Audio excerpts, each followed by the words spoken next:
សម្ដេចមហាបវរធិបតីហ៊ុនម៉ាណែតបានចេញមកបញ្ជាក់ថាការចូលរួមជាសមាជិកស្ថាបនិកនៃក្រុមប្រឹក្សាសន្តិភាពគឺដើម្បីបង្ហាញពីឆន្ទៈរបស់កម្ពុជាក្នុងការគ្រប់គ្រងនិងរួមចំណែកដល់ការលើកកម្ពស់ការរក្សាសន្តិភាពសកល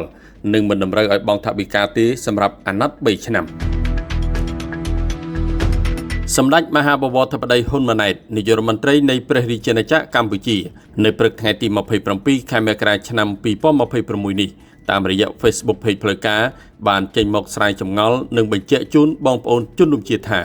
កម្ពុជាសម្រេចចូលរួមជាសមាជិកស្ថាបនិកនៃក្រុមប្រឹក្សាសន្តិភាព The Board of Peace តាមការអញ្ជើញរបស់ឯកឧត្តមប្រធានាធិបតីសហរដ្ឋអាមេរិក Donald J. Trump កាលពីថ្ងៃទី16ខែមករាឆ្នាំ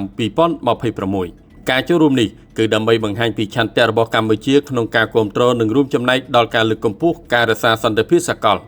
សុឆន្ទៈស្រឡាញ់សន្តិភាពការគ្រប់គ្រងនិងរួមចំណែកដល់ការកសាងនិងរក្សាសន្តិភាពគឺជាគោលការណ៍ដែលកម្ពុជាតែងតែប្រកាន់ខ្ជាប់ជារៀងរហូតមកជាពិសេសតាមរយៈការបញ្ជូនកងកម្លាំងរក្សាសន្តិភាពក្រោមឆ័ត្រអង្គការសហប្រជាជាតិទៅបំពេញបេសកកម្មនៅតាមបណ្ដាប្រទេសមួយចំនួនដែលរងគ្រោះដោយសារសង្គ្រាម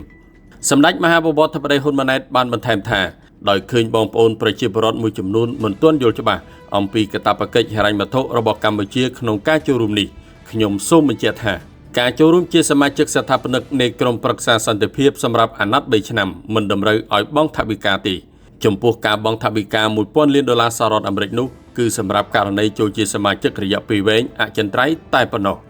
សូមជម្រាបជូនថានៅក្នុងឱកាសអនុញ្ញាតឲ្យឯកឧត្តមនាយឧត្តមនាវី Samuel Paparo មេបញ្ជាការនៃបញ្ជាការដ្ឋាន Indo-Pacific នៃសហរដ្ឋអាមេរិកចូលជួបសម្ដែងការគួរសមនិងពិភាក្សាការងារនៅវិមានសន្តិភាពកាលពីព្រឹកថ្ងៃទី26ខែមករាឆ្នាំ